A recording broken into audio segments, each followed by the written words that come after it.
কোন সময় মানুষের জিন্দগির মধ্যে সুখ আসবো, জিন্দগির মধ্যে দুঃখ আসবো। আমরা পড়িছি মসজিদের মধ্যে বালা বুড়া তকদিরের উপরে ইমান আনছি না? জীবনে বালা হইব বুড়া হইব, এর লাগে আল্লাহ কেউ আসতে আমরা জিন্দগির মধ্যে কোন ধরনের মুসিবত যখন আসবো, মুসিবত আসার পরে ধৈর্য ধারণ করতাম, সবর করতাম। আল্লাহর রাসূলে ফরমান আস-সাবরু নিসফুল ঈমান, সবর হইল গিয়া ঈমানের অর্ধেক অঙ্গ। আয়েশা সিদ্দিকা রাদিয়াল্লাহু তাআলা আনহার উপরে সফওয়ান ইবনে মুআত্তালে না হক যখন তহমত তুলি লাইল, তহমত তুলার পরে আয়েশা সিদ্দিকা ঘরের ভিতরে খান্দিতে আসেন। নিকটে আর একজন মহিলা খান্দিতরা আল্লাহর রাসূলে গিয়ে প্রশ্ন করেন, গো আয়েশা কেন খান্দ? বলে আমার উপরে এত বড় তহমত তুলছে যার কারণে আমি খান্দি। আর রাসূলুল্লাহ ফরমান ফাসবরুন জামিল, ও গো আয়েশা তুমি সবর করিলা, ও সবর করাটা খুব ভালো, খুব সুন্দর সবর করাটা। সেই মহিলারে প্রশ্ন করেন, গো আল্লাহর বান্দি তুমি কোন কারণে খান্দ? বলে ও কারণে খান্দি। আর আয়েশা সিদ্দিকার উপরে তহমত তুলছে সফওয়ান ইবনে মুআত্তালে, আমি বড় দুঃখিত ইয়া খান্দিয়ার, দুঃখিনী মানুষের খান্দন দেখি আমি খান্দিয়ার। এই কথা আল্লাহর রাসূলে শুনিয়া কইলা, তুমি যেন দুঃখে খান্দিত্রা আর একজনের দুঃখর খবর শুনিয়া দেখিয়া আল্লাহ তোমার সেই খান্দনের মধ্যে সওয়াব দান করবা। সুবহানাল্লাহ। বিপদগ্রস্ত মানুষ, দুঃখী মানুষের দুঃখ দেখে আমরা দুঃখ প্রকাশ করতাম। আমরা কি করতাম? দুঃখ প্রকাশ করতাম। ইলা দুঃখ দেখে খান্দিলে, দুঃখ প্রকাশ করলে সওয়াব আছে।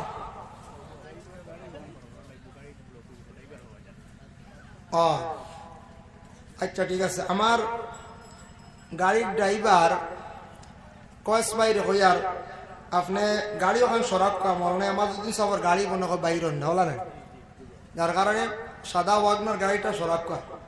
আল্লাহুম্মা সাল্লি আলা সাইয়্যিদিনা মাওলানা মুহাম্মদ ওয়া আলা আলিহি সাইয়্যিদিনা মাওলানা।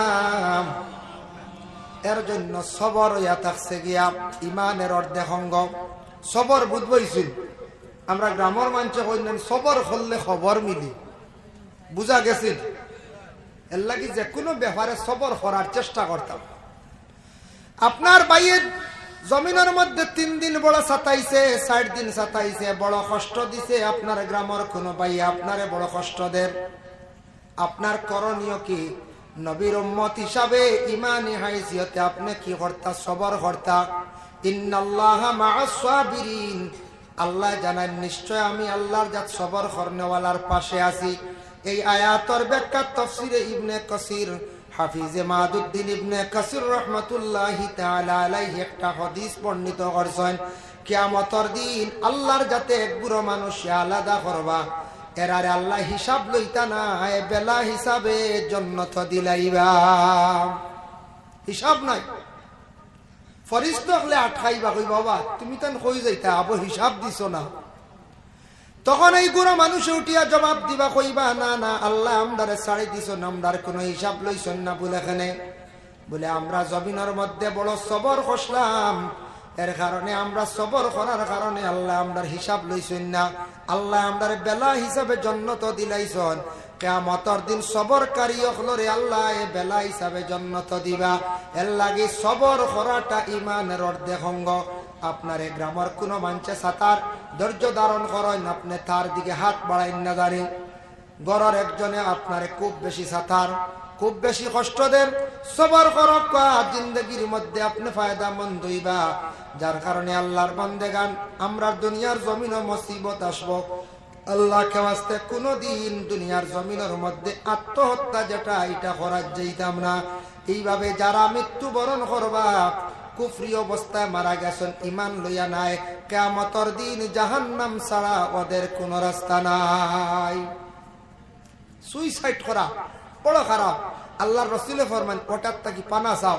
কিয়ামতের দিন আল্লাহ কিছু সংখ্যক মানুষরে প্রশ্ন করবা, বলে তোমার দেহর কিছু অংশ নাই গেলে। যারা ফাঁস লাগি মরণের বুক চির নানি, মাথা চুলানি হাঁটা হয়, কিডনি পর্যন্ত চেক আপ হয়, এইভাবে পোস্টমর্টম করা হয় না এখন চাই। এরারে আল্লাহ কিয়ামতের দিন প্রশ্ন করবা, বান্দা তোমার গোটা অঙ্গ দিয়া দিছিলাম, আজকে তুমি শরীরের অঙ্গ খানে কম লইয়া আমার কাছে আসছো কসাইন। তখন তো জবাব দেওয়ার মতো কোনো কিছু নাই। ফেরেশতা হলে লেখিয়া রাখি দিবা, যার কারণে বান্দায় জবাব দিতে পারতা নাই। আল্লাহ কইবা জমিন তুমি এইভাবে মৃত্যুবরণ করলাই রে বান্দা, জানোর মালিক তো আমি আল্লাহ আসলাম। তুমি এখানে এত কষ্ট দিয়া তুমি নিজে জোরজবস্তি করিয়া জানটারে বাইর করলাই, আমি তোমার সিদ্ধান্ত করি লাইছি এইভাবে যারা মৃত্যুবরণ করবা তাদের ঠিকানা হইল গিয়ে জাহান্নাম। রাসূলুল্লাহর জামানাত একদিন সাহাবায়ে কেরামগুলোর মধ্যে কয়েকজন সাহাবী হলে গিয়া কইলে, ইয়া রাসূলুল্লাহ আমরা খুশি হই যেতাম, খুশি বুঝবাইছেন, মাঝে মধ্যে ছাগল খুশি দেই না। রাসূলুল্লাহ কইলা, না তুমি তো খুশি হইও না, খেনে হইলে এরা জানেন না। ইয়া রাসূলুল্লাহ আমরার মর্দামি শক্তি, আমরার খাহিসাতর কারণে, আমরার নফসানিয়তর কারণে হয়তো কোনো গুনাহ করে লাইতাম বাড়ি, এখনো বিবাহ করছি না।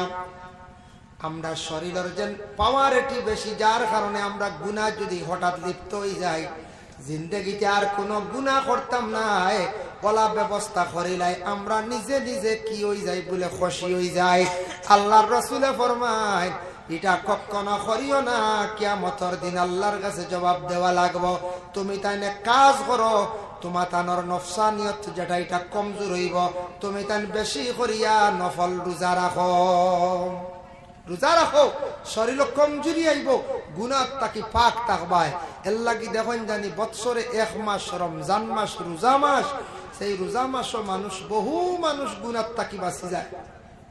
মানুষের শরীরের কমজোরি থাকে, এই ধরনের নফসানিয়তর গুনাহ তাকি মানুষ বাঁচতে পারে। এরা খুশি সম্পর্কে আল্লাহর রাসূলের নিষেধ দিয়েছে। আমাদের দেশের মধ্যে খুশি দেওয়া হয় ছাগল রে, তবে এটাকে পেশা বানাইবা না, ব্যবসা বানাইবা না, তার মৌলিক যে অধিকার যেটা আছে এটা আপনি নষ্ট করবা না। বলে আচ্ছা আপনার প্রয়োজন একটা খুশি দিতা, কিংবা তো বাচ্চাটার রোগ কমেন না, কোন ছাগল দেখবা কোন সময় বেমার কমের না, খুশি দিলে তার মানে রোগটা ছাড়ি দিয়ে রোগ মুক্ত হয়ে যায়। এর জন্য ছোট ছোট বাচ্চান যেটা আসন যত কম বয়স মুসলমানি দিবা, দেখবা তারা রোগ মুক্ত হয়ে যায়, এটা বাচ্চান তোর বেমার আজার কমি যায়, তারা পবিত্র হয়ে যায়। এর লাগে মা বাবা যত জলদি বারণ কম বয়স তাদের মুসলমানি দেওয়ার চেষ্টা করবা। আর ছাগল ডে আমরা খুশি দেই, এর লাগে খুশি দিলে জায়েজ আছে, না জায়েজ না, এটা দিয়ে আবার কুরবানি করা জায়েজ আছে।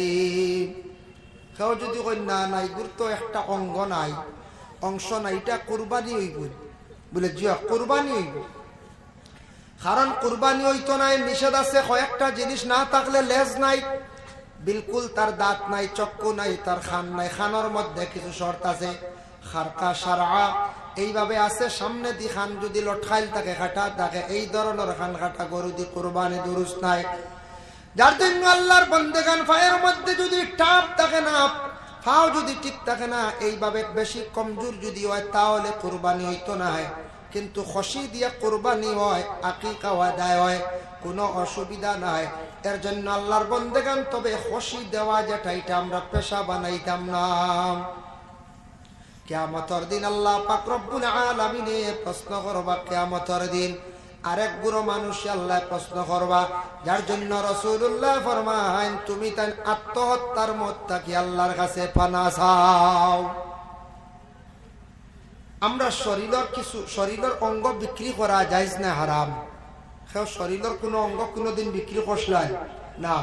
এখন বর্তমানে বিক্রি আরম্ভ হয়েছে, ফেরিওয়ালা বাড়িতে আসিয়া বেটিন তোর চুল লইয়া যায়, চুল নেনি না না কোন চাই চুল নে, চুল বিক্রি শুরু হয়েছে। মা বোন এগুলো জমাইয়া তো বাচ্চারা বিক্রি করেন, মিটাই আনিয়ে খায়। মাথার চুল হইল মহিলাদের একটা সৌন্দর্য নিয়ামত, আপনার আমার চুল হইল গিয়া নিয়ামত, একটা সৌন্দর্য। মহিলাদের মাথার মধ্যে যদি চুল যদি লম্বা থাকে না, সৌন্দর্য থাকে না। আর পুরুষে যত সময় পর্যন্ত দাড়ি রাখছেন না তত সময় সুন্দর বাসে না। পুরুষের সৌন্দর্য দাড়ি দিয়া, আর মহিলার সৌন্দর্য চুল নিয়া। দেখুন জানি মহিলার যত সময় পর্যন্ত চুল সুন্দর হইয়া লম্বা করে সুন্দর করে রাখছেন না, মহিলারে মহিলাও বলিয়া গণ্য করা যায় না, যাইব না কোন গর্দনা কাটা যদি কোনো চুল কাটিয়া মহিলা বারে